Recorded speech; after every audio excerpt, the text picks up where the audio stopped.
Bismillahirrahmanirrahim. Assalamualaikum warahmatullahi wabarakatuh. Hari ini Ibu akan menjelaskan materi tentang gaya antar molekul.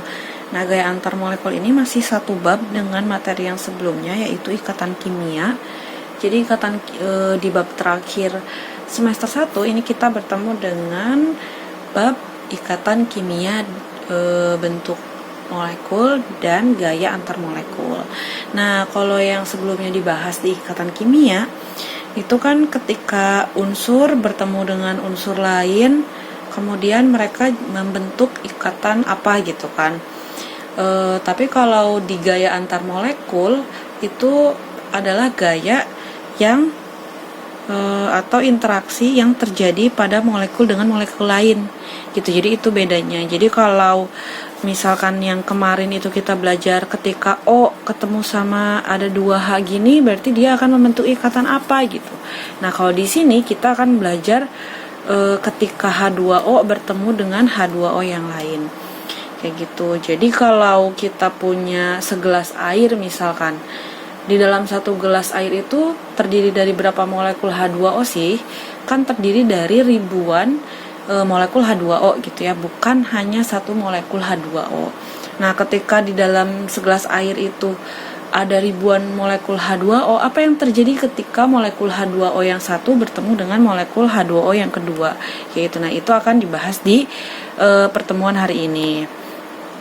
Kemudian gaya antar molekul ini juga menentukan sifat fisik dari suatu senyawa seperti titik didihnya, titik leleh, dan lain-lain.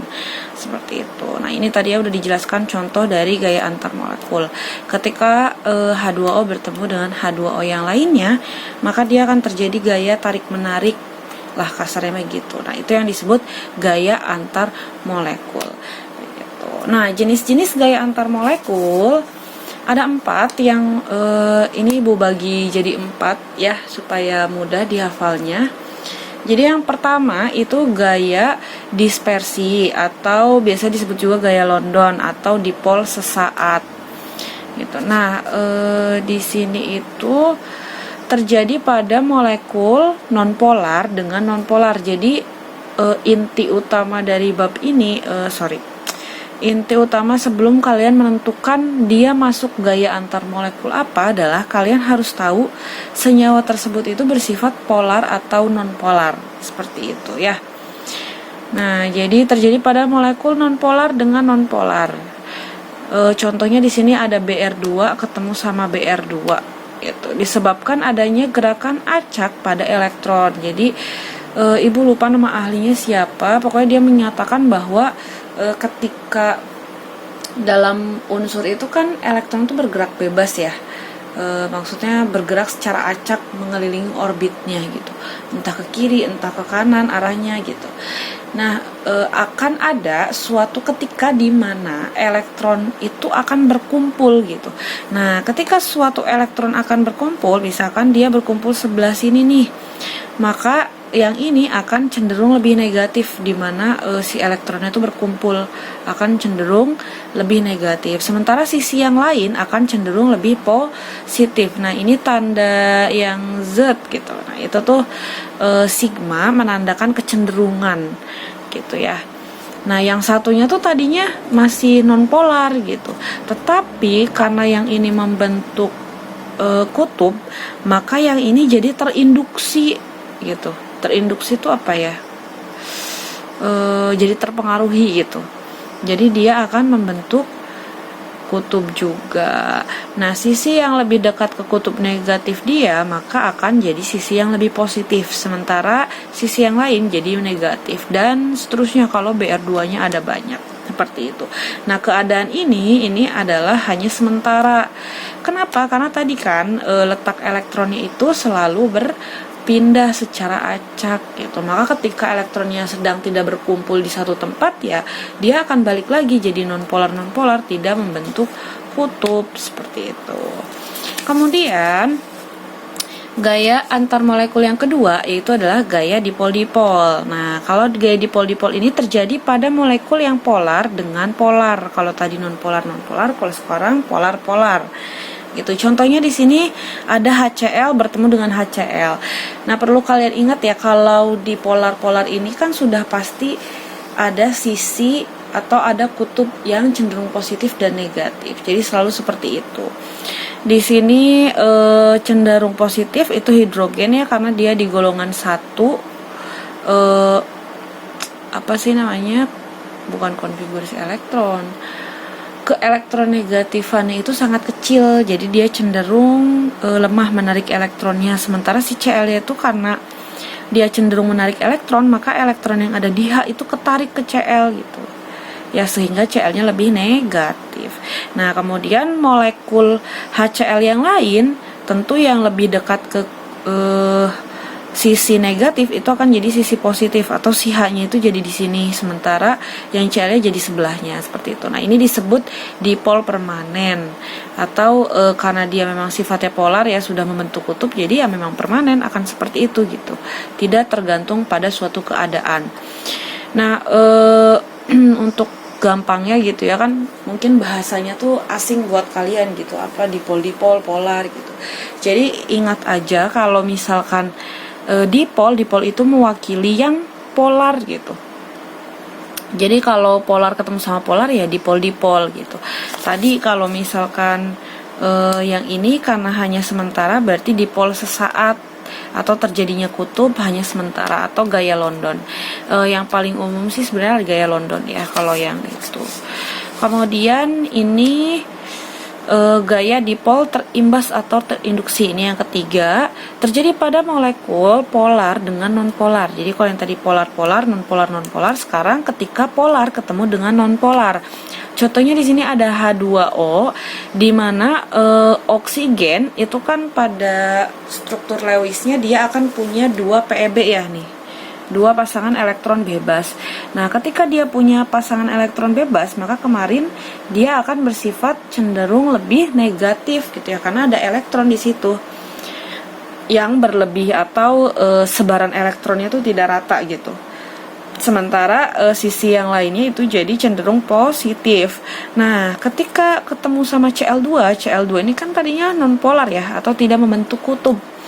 Maka ketika yang ini misalkan dekat dengan sisi yang lebih negatif, maka dia akan cenderung menjadi sisi yang lebih positif, sementara yang satunya jadi negatif. Nah, ini disebut dipol terimbas atau dipol terinduksi gitu. Karena si nonpolar ini dia terinduksi oleh yang polar begitu. Kemudian yang keempat, nah ini adalah ikatan hidrogen. Kenapa disebutnya ikatan hidrogen gitu ya? Karena kalau kemarin kan di ikatan ion, ikatan kovalen, ikatan logam itu kita udah jelas ya, kita tuh belajar tentang ikatan yang terjadi intramolekul dalam suatu molekul yang sama, unsur dengan unsur ketemu jadi molekul. Nah, itu ikatannya apa? Nah, kalau di sini itu adalah molekul ketemu dengan molekul, akan terjadi gaya seperti apa gitu. Sebetulnya ikatan hidrogen ini kenapa beda sendiri ya namanya disebut ikatan, karena dia itu gayanya paling kuat di antara yang lain gitu, atau tidak mudah terputus, hampir sama dengan kekuatan dari ikatan logam, ion, kovalen gitu. Makanya disebut ikatan. Nah, ikatan hidrogen ini terjadi pada molekul yang memiliki atom H yang berikatan dengan FON gitu, dan berinteraksi dengan molekul serupa. Jadi intinya tuh kalau kita punya suatu molekul yang punya H terus ketemu sama molekul yang punya FON, maka akan terjadi ikatan hidrogen. Contoh di sini contoh di sini ada H2O. Ya. Kan struktur Lewisnya itu gini lah ya, digambarkan sesuai struktur Lewisnya. H2O bentuknya apa nih, bengkok ya, atau bentuk V. Nah, ketika dia bertemu sama NH3, maka si hidrogennya akan memiliki gaya antar molekul kan ya. H2O ini akan memiliki gaya antar molekul dengan NH3. Nah, gaya antar molekul hidrogennya tuh di mana? Ketika H di sini dia punya H ketemu dengan N pada NH3 gitu. Nah, ini adalah ikatan hidrogennya. Kemudian selain itu, Kalau dengan F contohnya ada H2O ketemu dengan HF. Nah, ini ikatan hidrogennya. Kalau ditanya H sama F yang terjadi di sini ikatannya ikatan apa? Oh, tentu ikatan apa H sama F? Ikatan kovalen, karena H-nya itu adalah termasuk unsur non-logam, F-nya juga non-logam. Kemudian kovalen apa? Polar atau non-polar? Tentu saja yang polar. Kenapa? Karena dia terdiri dari 2 atom dan unsurnya berbeda gitu ya. Jadi perlu diingat lagi. Ayo. Nah, ini materi akan sambung menyambung gitu ya kalau kimia. Kemudian kalau yang dengan oksigennya kita bisa lihat di contoh yang awal tadi ya, ketika molekul air. Nah, molekul air yang pertama ini ketemu sama yang kedua, O sama H-nya itu terjadi gaya antar molekul apa? Berarti ikatan hidrogen. Nah, cukuplah ya ikatan H aja. H itu melambangkan hidrogen. Kemudian inilah yang menyebabkan kenapa air itu memiliki titik didih yang cukup tinggi ya, yaitu 100 derajat Celcius gitu. Nah, sekarang kita lihat di sini kekuatan gaya antar molekulnya nih yang terakhir. Jadi yang paling kuat itu tadi ikatan hidrogen ya, karena hampir sama kekuatannya dengan ikatan. Kemudian yang kedua itu ada dipol-dipol, lebih besar daripada dipol terinduksi dan lebih besar daripada London. Jadi gaya London itu gaya antar molekul yang terjadi pada nonpolar dan nonpolar itu adalah gaya antar molekul yang paling rendah. Atau nonpolar sama nonpolar ketika dia bersatu gitu ya, maka dia itu akan punya titik didih atau titik leleh yang sangat rendah gitu. Jadi pada suhu rendah pun dia sudah menguap misalkan kayak gitu. Nah, kemudian di sini ya, ketika gaya antar molekulnya semakin kuat, maka titik didihnya akan makin tinggi. Kemudian ketika gaya Londonnya semakin tinggi, gaya London tuh kan tadi ya, gaya London tuh dia yang paling lemah nih.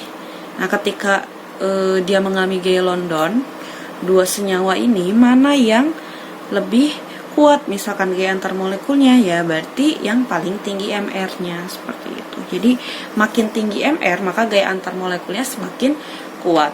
Sekarang ini ada apa ya?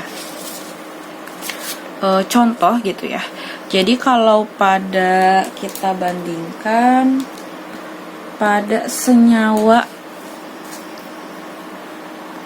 apa ya? Senyawa CH4. Nah, kita hitung ya. ARC itu kan 12 ya. Kemudian ARH-nya itu sama dengan 1. Berarti MR dari CH4 sama dengan ARC ditambah ARH dikali 4 gitu ya.